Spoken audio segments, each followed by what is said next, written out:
Welcome back to my channel. I'm so excited for today's video. You guys have no idea. I've been thinking about it all day long. So we are going to talk about my 6-star series, 6-star reads through my whole reading journey. This basically encompasses all of the books that I literally can't stop thinking about. It's as soon as I put it down, I could probably pick it up and reread it. I think about rereading these books annually because they're just that good and they hold such a special place in my heart. All of the main guy characters are probably in my book boyfriend lists. Like, these are my favorite books ever. I'm going to try and go in chronological order, but we'll see how it goes. Let's dive in. First, we have the Mortal Instruments series. I love these books.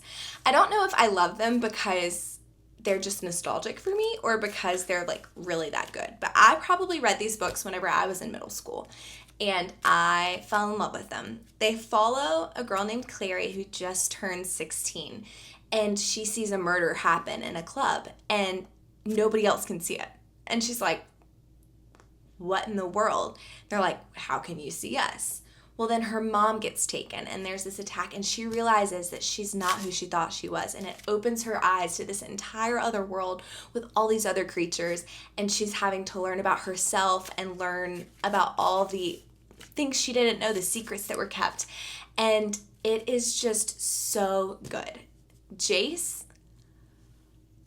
I have a theme. You will see the theme where there is a main character, a main male character, who does not care about anything else but is in love with the girl and treats the girl differently because he loves her. And I ate that up. I remember reading this third book and having to shut the book and put it away because I was so mad. I will say that there's a weird aspect in it, which if you've read it, you know that doesn't sit 100% with me, but I got over it clearly. 6 stars. Will forever love this series. I'm just always going to. I think about these books so often. The selection. This is about a basically dystopian America where everyone's sorted by a caste and it determines what you do and basically where you fall on the social hierarchy. Number ones are the royals, and it goes all the way down to, I want to say either 7 or 8. I can't remember. And the royals have a son in this book named Maxon, and it is time for him to get married. So everybody of age in this country can sign up to be a part of the selection, which is basically like The Bachelor. They air it and basically show this guy dating all these other girls. Well, America has a love back home and they just break up whenever she goes. So it is following all of that. And when I tell you there is not a series that has such large emotional roller coaster vibes than this one, like you go from the highest of highs to the lowest of lows so quickly. And I will also say, I don't think I've ever had a more annoying main female character than America Singer, because she drives me insane. And still to the, like, I just cannot with her. But Maxon, he's probably the one person who does not fall under my doesn't care about anything but loves the girl category. He's probably the only one. I love these books, and everyone should read them if they have not. It seems kind of childish, but I promise any age can read this and absolutely eat it up. Redeeming Love by Francine Rivers. This book follows it's a historical fiction book, and it's a retelling of the story of Hosea in the Bible. For those of you who don't know, I am a believer, I am a Christian, and I just think that this book gives you just such a good picture of God's love and how no matter how far you think you've gone from him, he's never going to turn his back on you and he continues to love you through it. And the story of Hosea follows a prostitute who gets married to a godly man and continues to cheat on him, basically, and he continues to forgive her. It's a picture of Israel with God and how Israel always turns its back on God, but God still loves them and God still forgives them. And it is just a magnificent story. Even if you're not a believer, I would highly recommend this book to anybody. It's just such a beautiful story of that sacrificial love that God has for us. And I can't say enough good things about this. I think Francine Rivers does it in such a beautiful way that really just draws or like tugs on people's hearts and just shows you what real love is actually like. And it's a good one. Then we have the one that everyone knows, Avatar. I actually stumbled upon this book randomly. I was looking for a book to listen to while I was at work, and I was like, it sounds pretty good. And here we are, 5 books later. This book follows Feyre, who is I always get confused if she's the youngest or if she's the middle child. Regardless, she is basically the provider of their family. Their mother passed and their dad had a bad injury, and she has to go out and hunt for her family. And they live right across the border from the Feylands. And one day she goes out and she kills a wolf. It honestly reminds me of Beauty and the Beast. She goes out and kills a wolf, and this beast comes to her home and is like, who killed him? And takes her in place of like killing her pretty much. So she goes over to the Feyland and is living there. Now, it kind of spins from there, and I'm not going to go into what happens, although I'm sure everyone knows what happens at this point. And I will say, the first book is kind of slow, but get to the end, and I promise it'll pick up. It's so, so good. I cannot speak highly. This one, obviously, is my favorite, Court of Mist and Fury. I will never, ever get over this book. I think about rereading this all the time. Between this and another one of them, I always annually, I'm like, I need to reread that. I mean, I could reread it like 2 or 3 times in a year and be A-okay. I love it. I love the first 3 especially, because these are like the main ones that talk about Feyre and her whole story. You get into these 2 and it kind of breaks off a little bit. I consider this to be like a transition book. A lot of people don't like it, but I think it's pretty good. And then you have Nesta's story. I was not a huge fan of Nesta's story because I'm not a fan of spice.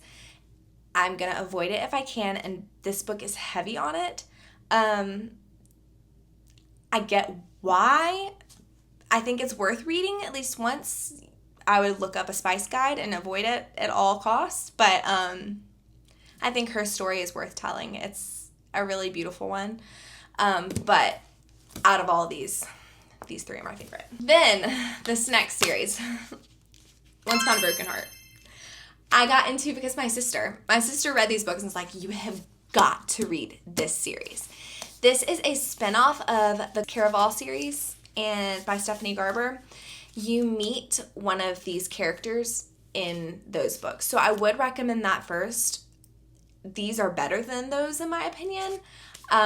Emphasis on why this is in my 6-star reads and that one's not. But this one follows Evangeline Fox, and she is a hopeless romantic. She loves happy endings. She loves magical stories. She is just like, I feel like the person who would daydream all the time about just all the wonderful things that you could have happen in your life.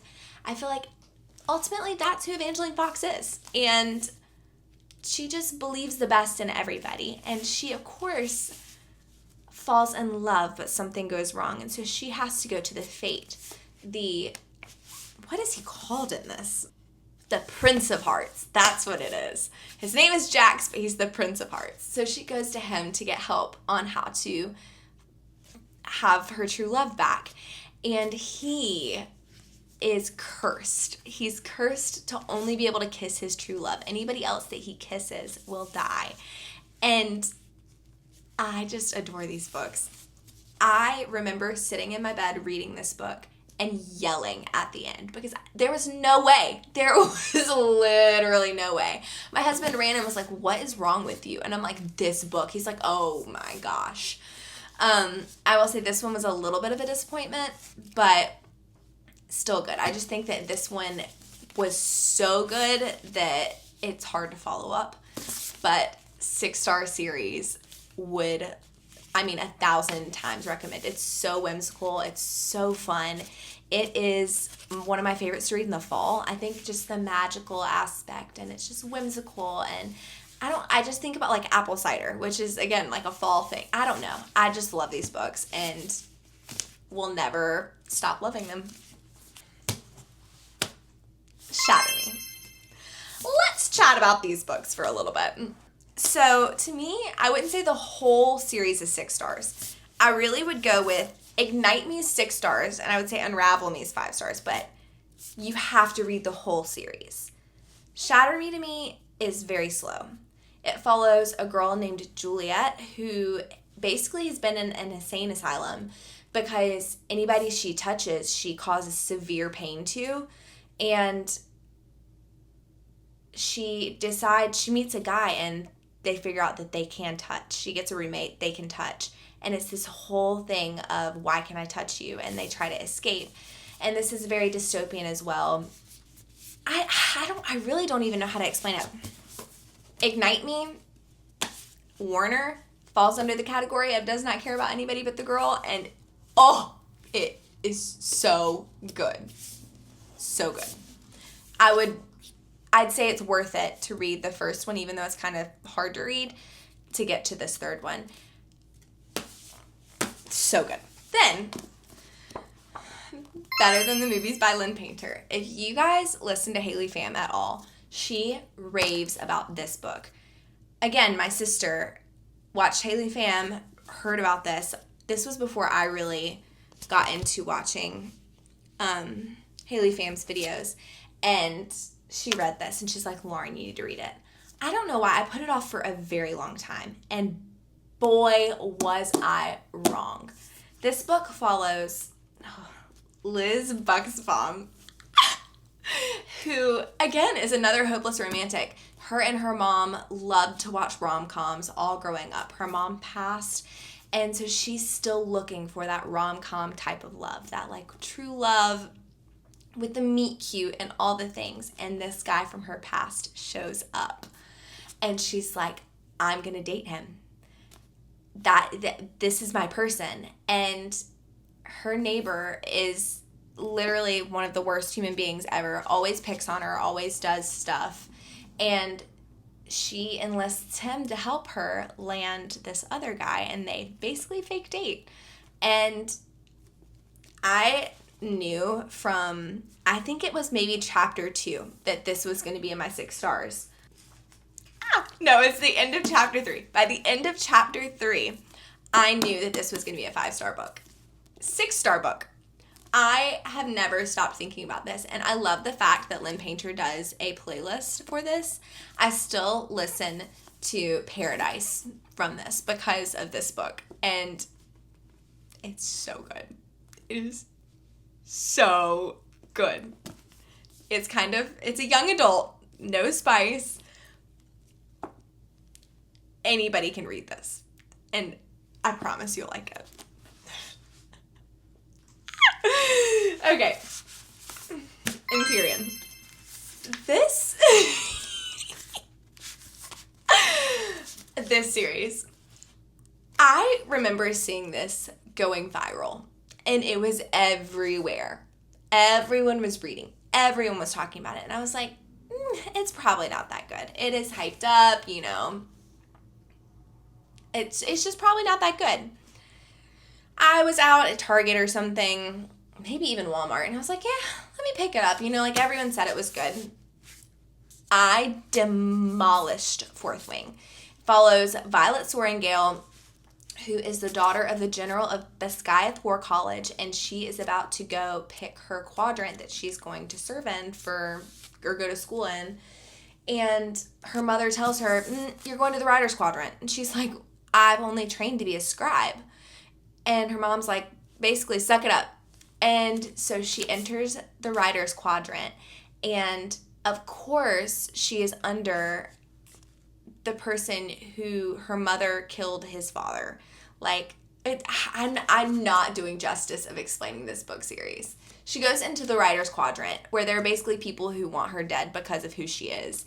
And she has a illness that basically makes her seem weak, and so nobody thinks she's going to survive. And I guess you'll just have to read to find out. But I will never get over Violet and Satan.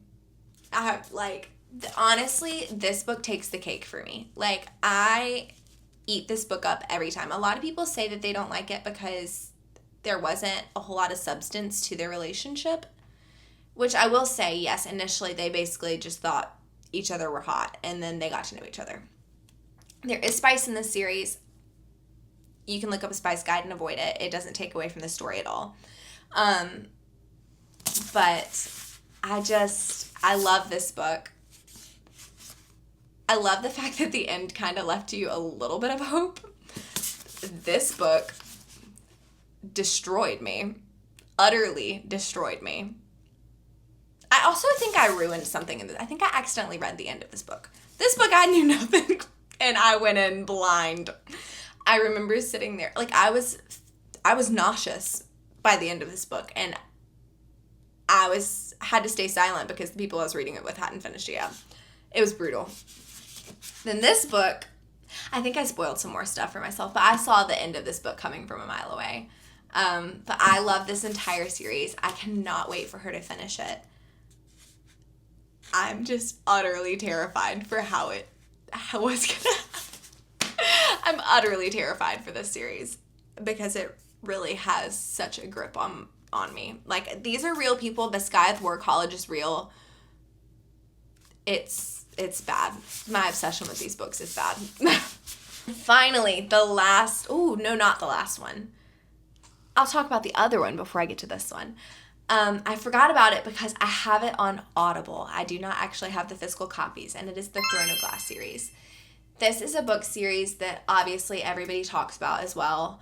It follows Selena Sardathian, who is an assassin who goes into this competition to compete to be the king's personal assassin. And it is just so good. I mean, that's where it starts. Obviously, it takes off from there, and I'm not going to say anything else because it just goes, it almost could be two different series, like the first two books and then like the last 6. It is an investment. It is such a worthwhile investment. I don't think I've seen a more like complete series. I'd say my reread was a whole lot better, especially going into it's either Era of Fire or Empire of Storms. I can't remember. Whichever one that introduces the witches, because you're reading and these new characters show up and you're like, who are you and why are you important? So going back and rereading a second time, you're like, okay, I know why we're reading about them, and you already have that love for them, so it makes it so much better. But I just think that whole series is so well done. I think it's worth the 8-book investment. And I would say read The Assassin's Blade. Now, as to where it goes, I don't care. But it's worthwhile. Then, here's my final book. I had to throw an Emily Henry book in there because she's just like the queen of romance books. Truly. I feel like she is the Sarah J. Maas of romance. I mean, there's obviously multiple people, but like, if you hear about a romance author, you've probably heard about Emily Henry. I'd actually read a couple of her books before this one. I think I read A Happy Place. Maybe A Happy Place was the only one. Was not a huge fan of that one. But this book hit so different. I adored the characters in this book, and I loved the way she wrote the conflict and just even the personal growth and the issues that they experienced. It follows Daphne and Miles, who their long-term partners broke up with them and they don't have anywhere to go. And so they move in together and then come to find out their partners were getting married. And so they are just miserable together. And then they start to develop this bond, this friendship, maybe more than a friendship.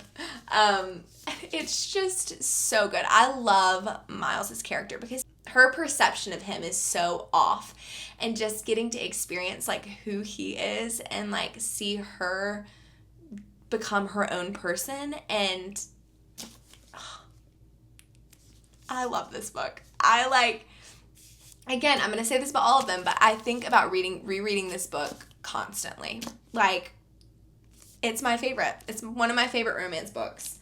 Obviously, you can tell I'm a big fantasy reader, but as far as romance goes, this one's a good one. And I think that pretty much wraps up all my 6-star books. So thank you guys so much for joining me, and I cannot wait to do my wrap up for June.